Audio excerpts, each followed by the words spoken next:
जी, आज का जो हमारा टॉपिक है ना वो है हाइब्रिडाइजेशन के ऊपर। हाइब्रिडाइजेशन तो hybridization of orbitals and the shapes of the molecule के ऑर्बिटल की हाइब्रिडाइजेशन क्या होती है और उससे आगे फर्दर क्या शेप्स बनेंगी। अच्छा, क्योंकि हम सिर्फ ऑर्गेनिक कंपाउंड कार्बन की बात करेंगे इसके अंदर, ये कार्बन से रिलेटेड कंपाउंड्स की बात करेंगे, तो इसके अंदर आपके पास जो आएंगे मतलब ऑर्बिटल्स आएंगे वो हमने कार्बन से रिलेटेड ही करना है। तो कार्बन की जो नॉर्मल वैलेंसी होती है ऑन द ग्राउंड स्टेट वो क्या होती है? कार्बन की वैलेंसी ग्राउंड स्टेट के अंदर 1s2 2s2 और 2p ये हो जाएंगे 2p2। ठीक है, अगर हम इसको नॉर्मल लिखें तो ये बन जाएगा कार्बन 6 का बन जाएगा 1s2 2s2 और ये फर्दर आगे डिवाइडेड होते हैं। ये पिछली क्लास का कॉन्सेप्ट है 2px 2py और 2pz। अब दो कार्बन इधर आ गए तो क्या करता है कार्बन एक्साइटेड स्टेट में जब जाता है, एक्साइटेड स्टेट में जब जाता है तो क्या करता है आपका ये वाला जो कार्बन है ये वाला ये उठकर इस ऑर्बिटल में चला जाता है। ये वाला कार्बन किधर चला जाता है? इस वाले ऑर्बिटल में चला जाता है। तो कॉन्फ़िगरेशन क्या बन जाएगी 1s2 2s1 फिर 2px1 2py1 और 2pz1। तो सब में एक एक हो गया। इसका मतलब ये कितने बॉन्ड बनाने की सलाही रखता है? 1 2 3 और 4, क्योंकि इसने दो दो पेयर पूरे करने हैं ना अकॉर्डिंग टू डुप्लेट रूल। तो अभी ये इसके पास 4 बॉन्डिंग बनाने की सलाहियत है। इसमें कितने ऑर्बिटल टोटल इन्वॉल्व होते हैं? 4। एक एस का हो जाएगा, एक पी एक्स हो जाएगा। ठीक है, अगर हम इसको ऐसे माने, ये एक्स और वाई माने इसको, यहाँ उसको ऐसे कर लेते हैं एक्स और वाई। ये एक्स है, ये एक्स है, ये वाई है, तो क्या हो जाएगा? एक 2px हो जाएगा। और अगर हम इसी को y मानते हैं तो ये क्या हो जाएगा? 2py हो जाएगा। और अगर हम यहाँ पर ही एक और बना लेते हैं,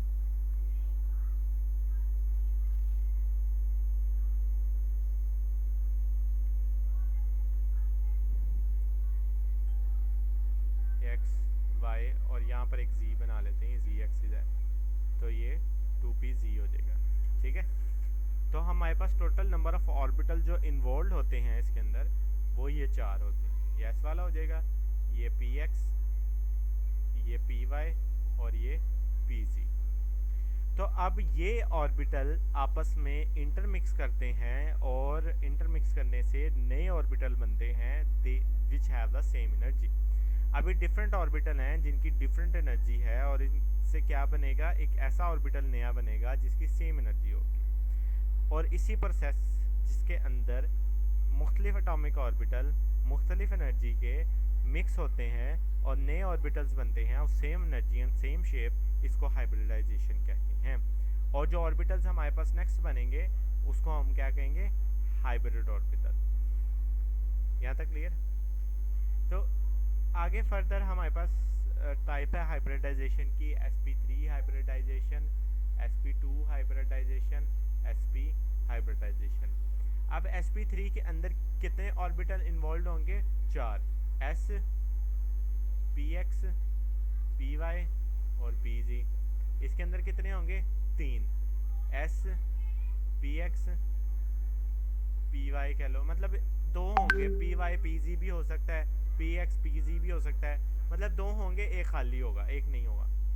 और sp में सिर्फ 2 होंगे, एक s होगा और हमारे पास एक और होगा, वो कोई भी हो सकता है, px हो जाए सिंपल, py हो जाए या pz हो जाए, व्हाट्सएवर।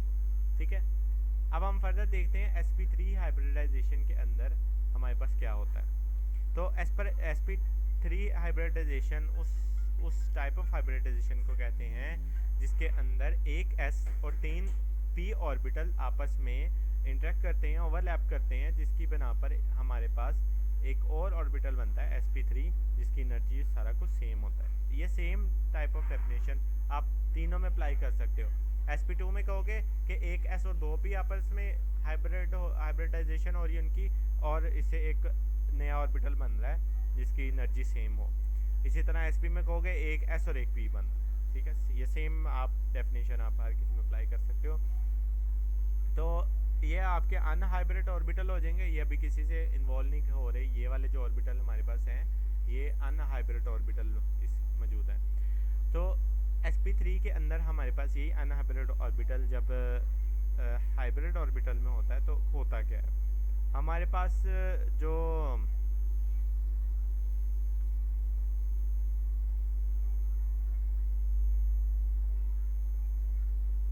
अच्छा, जब ये वाले ऑर्बिटल हाइब्रिड होते हैं तो क्या होता है, इससे हमारे पास एक्सिस यही रहेगा, एक्स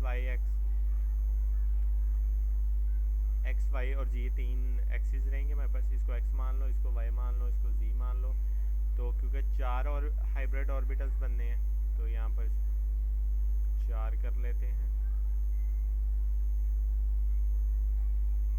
ये एक्स है, ये वाई है, ये जी है, ये एक्स है, ये वाई है, ये जी है, ये एक्स है, ये वाई है, ये जी। ठीक है, तो हमारे पास कुछ इस तरह के हाइब्रिड ऑर्बिटल बनेंगे। एक इधर बन जाएगा, एक हमारे पास कुछ यहाँ पर बन जाएगा, एक हमारे पास कुछ यहाँ पर बन जाएगा, और एक हमारे पास कुछ यहाँ पर बन जाएगा। अब ये हाइब्रिड हुए हैं, इसके इट डजेंट मीन दैट कि इसके दोनों लोब बराबर हैं, में से बने शायद ना सही हो, लेकिन ये एक लोब छोटा सा है, ठीक है, और एक हमारे पास मेन लोब ये है, एक लोब ये है और एक लोब ये छोटा सा है। इसको इसके साथ सेम नहीं समझना, ये डिफरेंट चीज़ है और ये डिफरेंट चीज़ है।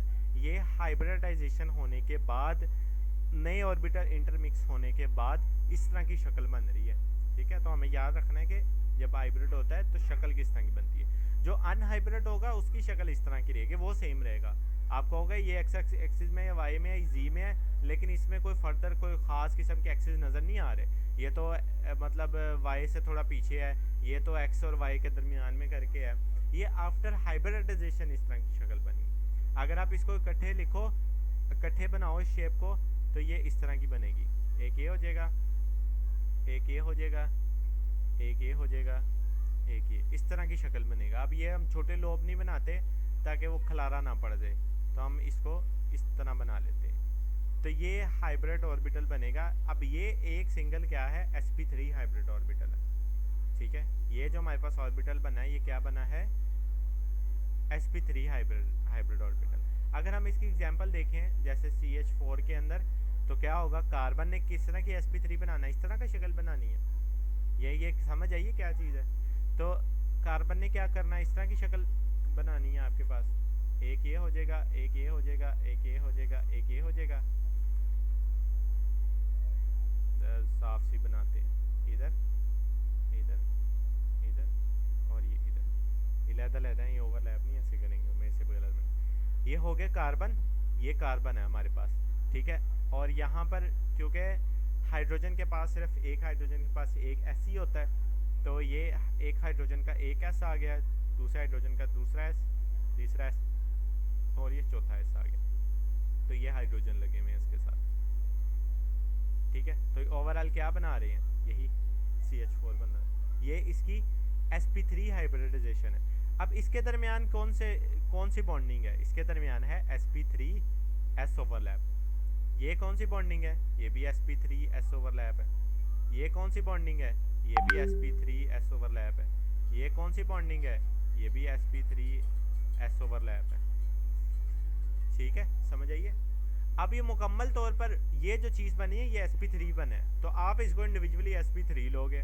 इसका हर एक जो ऑर्बिटल है, हर एक लोब है, जो इसको लॉब कहते हैं। ठीक है, ये जो एक साइड निकली हुई है इसको एक लॉब बनेगा। हर एक लॉब क्या है, sp3 है। और वो आगे फर्दर किसके साथ हो सकता है, p के साथ भी करे। अगर p के साथ करे, आप कहोगे जी sp3p ओवरलैप है, pxv pvz कुछ भी हो सकता है ना, तो sp3p ओवरलैप है। अगर d के साथ करता है sp3d ओवर, अगर कहीं आता है इन केस, समझ आइए यहाँ पर। ये हो गया sp3 हाइब्रिडाइजेशन।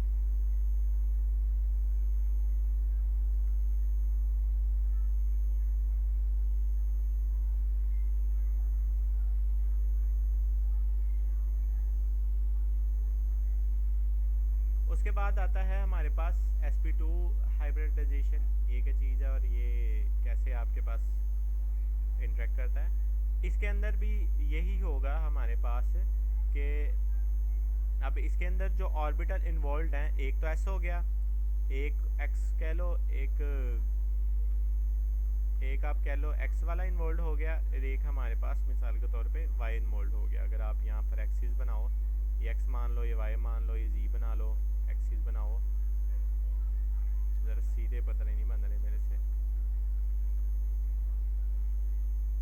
इसको x मान लो, इसको y मान लो, इसको z मान लो, तो ये y एक्सिस में जो होगा एक होगा, मतलब z वाला जो है वो इसमें यूज नहीं हो रहा। जब ये हाइब्रिड होते हैं आपस में तो क्या चीज़ बनती है हमारे पास, जब हाइब्रिड होते हैं तो हमारे पास एक ये लोब बनेगा, ये वाला, एक हमारे पास ये लोब बनेगा, और एक तीसरा भी बनेगा हमारे पास जिसमें कुछ यहाँ पर बनेगा। ठीक है, तो जब इन्हें आप इंटरमिक्स करोगे तो क्या चीज़ बनेगी, ये चीज़ बन जाएगी, दिस थिंग। ये वाला जो हाइब्रिड ऑर्बिटल बना है ये कौन सा है, ये sp2 है। अब ये हमारे पास इंटरेक्ट करेगा मिसाल के तौर पे CH2 और CH2 के केस के अंदर डबल बॉन्ड आ जाएगा इसमें। अभी डबल बॉन्ड कैसे बनता है वो भी हमें समझ आ जाएगी। फिलहाल तो हम sp2 को देखते हैं, कार्बन और कार्बन की इंटरेक्शन देखते हैं। ये एक sp2 हो गया, उसके बाद ये एक sp2 हो गया। इस वक्त इनके दरमियान जो हाइब्रिडाइजेशन हुई है वो हुई है sp2, या ओवरलैप हुआ है sp2 ओवरलैप। ठीक है, ये एक कार्बन है, ये दूसरा कार्बन। अब दो हाइड्रोजन भी लगे हुए हैं, हाइड्रोजन का क्या ऑर्बिटल है, s है। ये एक हाइड्रोजन, ये एक हाइड्रोजन, ये एक हाइड्रोजन, ये एक हाइड्रोजन, तो ये दो हाइड्रोजन हो गए कार्बन के साथ पूरे। ठीक है, तो ये हमारे पास बन गया CH2 और ये CH2। ठीक है, और उनका कार्बन टू कार्बन ओवरलैप भी है। अब एक चीज़ की कमी है इसके अंदर, वो क्या चीज़ है, ये डबल दूसरा बॉन्ड कहाँ से आया। हमने कहा था कि इसके अंदर सिर्फ दो इन्वॉल्व हो रहे हैं, एक px हो रहा है इन्वॉल्व और एक py हो रहा है। तो pz ऐसे पड़ा हुआ है, वो अनहाइब्रिड है, वो इस्तेमाल नहीं हुआ, तो वो ऐसे का ऐसे ही आ जाएगा सेम। यहाँ पर ये वाला जो ऑर्बिटल अब मैं बना रहा हूँ ये हमारे पास pz है। अगर हम इसको डिफरेंट कलर से बनाएं हमें समझ आएगा। ये वाला जो अब अलहदा बन रहा है ये कौन सा है, ये pz वाला पड़ा हुआ है जो कि अनहाइब्रिड है, इस्तेमाल नहीं हुआ। तो ये क्या करते हैं, अब ये ओवरलैप कर लेते हैं यहाँ पर। अब इनकी ओवरलैपिंग हो जाती है, जब इनकी ओवरलैपिंग हो जाती है तो हमारे पास एक और बॉन्ड बनता है जिससे आप पाई बॉन्ड कहते हैं। इस वक्त ये वाला जो बॉन्ड बना है ये सिग्मा बॉन्ड है, और जो अनहाइब्रिड ऑर्बिटल से हमारे पास ओवरलैप बना है वो हमारे पास पाई बॉन्ड बन जाएगा। ठीक है, क्लियर। इसके बाद हमारे पास आता है sp हाइब्रिडाइजेशन। इसमें एज सिंपल एज यही है कि एक ऐसा हो जाएगा और बस एक अदद ये हो जाएगा। जब ये हाइब्रिड होंगे तो क्या बनेगा, ये जब हाइब्रिड होंगे तो दो ही ऑर्बिटल हैं, दो ही हाइब्रिड होंगे, एक कुछ इस तरह का बन जाएगा और एक कुछ इस तरह का बन जाएगा। जब ये ओवरलैप करेंगे तो ये चीज़ बन जाएगी। ये वाला जो ऑर्बिटल है हमारे पास कौन सा बना है, sp हाइब्रिड। जैसे CH ट्रिपल बॉन्ड CH में देखते हैं क्या होता है, एक कार्बन ये बन गया, एक कार्बन ये आ गया और एक कार्बन ये आ गया, ये एक कार्बन दूसरा कार्बन, इसके दरमियान जो ओवरलैपिंग होगी सिग्मा होगी। अब हाइड्रोजन एक एक लगा लेते हैं, एक हाइड्रोजन इधर एक हाइड्रोजन इधर, लग गया हाइड्रोजन CH हो गया। अब इसके अंदर दो एक्स्ट्रा बॉन्डिंग है, वो कैसे होती है, अब इधर क्या इन्वॉल्व था, इधर एक S इन्वॉल्व था और एक px इन्वॉल्व था। इसका मतलब py और pz कहाँ गए, वो ऐसे पड़े हैं, वो यूज़ नहीं हुए, वो हाइब्रिड नहीं हुए। तो क्या होगा उसके अंदर, मिसाल के तौर पे ये हम ले लेते हैं pz वाला है, ठीक है, और ये ले लेते हैं ये हमारे पास py वाला पड़ा हुआ है, ग्रीन जो है ना ये py पड़ा हुआ। तो ये हमारे पास जो pz है ये ओवरलैप कर लेगा अपनी जगह पर, और हमारे पास जो जो वाई पड़ा हुआ है वो भी आपस में ओवरलैप कर लेगा। तो इन दोनों की ओवरलैप करने की वजह से ये तो बन जाएगा हमारे पास सिग्मा बॉन्ड, ये एक बन जाएगा एक पाई बॉन्ड, और ये दूसरा पाई बॉन्ड बन जाएगा। तो एक सिग्मा आ जाता है और दो हमारे पास पाई बॉन्ड आ जाते हैं। आपकी बुक वाले ने ना एक चीज़ बनाई है, वो ये किया कि उसने कहा जी ये हमारे पास मिसाल के तौर पे ये कार्बन टू कार्बन ओवरलैपिंग है, ये कार्बन है, ये कार्बन है। उसने कहा एक क्लाउड इस तरह बन जाता है, ये एक बॉन्ड का एक क्लाउड बन जाता है ऊपर नीचे, और ये दूसरे बॉन्ड का एक और क्लाउड बन जाता है। ठीक है, ये क्लाउड बनाया हुआ उसने कि यहाँ पर इलेक्ट्रॉन फिर रहे होते हैं पाई वाले, ये उसने बनाया। कंफ्यूज होने वाली बात नहीं है, यही चीज़ है। ये आपस में इंटरेक्ट कर रहा है, इसने एक क्लाउड बना दिया मिसाल तौर पे ये वाला, ये आपस में इंटरेक्ट कर रहा है तो इसने एक क्लाउड बना दिया। इस तरह रेड वाला देखो, ऊपर एक रेड इंटरेक्ट कर रहा है, उसने एक क्लाउड बना दिया, नीचे एक रेड इंटरेक्ट कर रहा है, उसने एक क्लाउड बना दिया। सिर्फ इस चीज़ को वो मेंशन कर रहा है।